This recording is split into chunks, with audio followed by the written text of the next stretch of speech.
Sir, welcome in Thailand.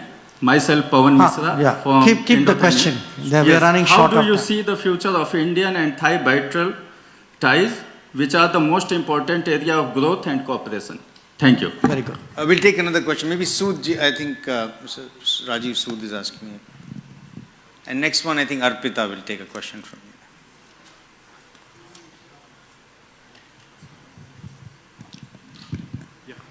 Yeah, good evening, sir. My name is Rajiv Sood. I was fascinated to see one of your interviews in Europe when they had questioned that India is buying oil and gas, and you replied them that we buy probably one night worth of oil which Europe is buying.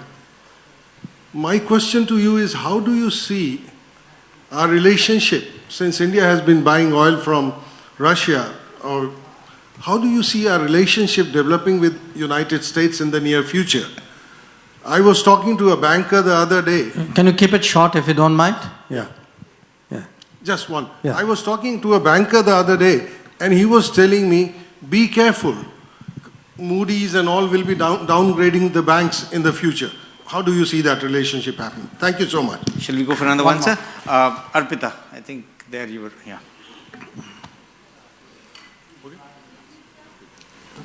I'm Arpita Kulkarni. I represent Maharashtrian community here. So my question is about today's youth. In today's youth's language, sir, your interviews, and by virtue of that, you are really trending now. So the question is, we have a room full of people where we have excellent managers, strategists and business leaders who have been educated through Indian education system and now working with global MNCs. However, it does not reflect in the university rankings. Our universities are nowhere in top 50.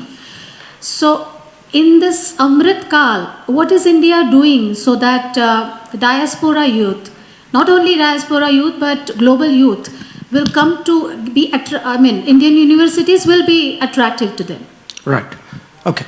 I'll go through these three questions. Maybe I'll take one more round after. Right, sir. Okay. Right, sir. All right. First question, India-Thai. Look, as I said in my initial remarks, for us today, if I were to look at the 5 big economic partners we have in the world, they are the European Union, the United States, China, ASEAN, and the Gulf. These are the 5 big trade accounts that we have. Now, within ASEAN, all of you know how important Thailand is. So, for us today, especially because there is a lot of volatility in the world, it is very, very important that India-ASEAN relations not just do well, but actually grow. I think this understanding is there in ASEAN countries. All my ASEAN counterparts were in India last month because it was the 30th anniversary of our strategic partnership.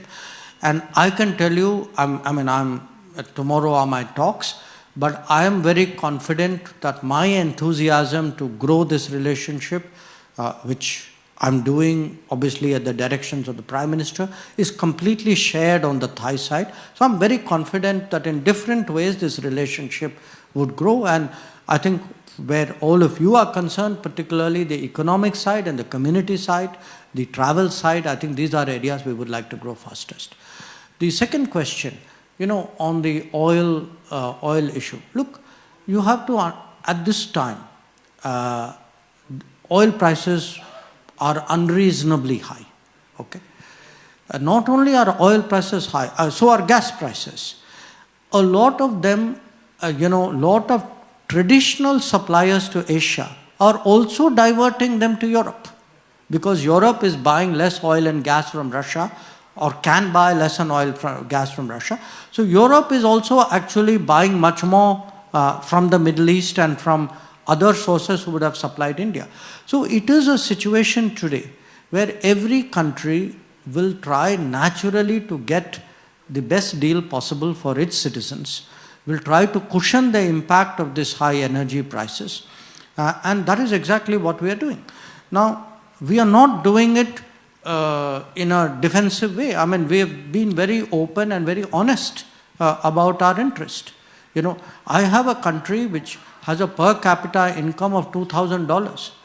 these are not people who can afford higher energy prices. It is my obligation, my moral duty to actually ensure that I get them the best deal that I can from the world. And I think once you lay it out very openly and honestly, I think people accept it. They may not always appreciate it, but once you have it is there, and you're not trying to be too clever about it. You actually have laid out your interests in a very direct manner. My sense is that the world accepts that as a kind of reality, and that is what will happen out here. And I can tell you, as someone who deals very intensively with the United States, I do see that not just in the United States, but including in the US, that they know what our position is, and they move on with that.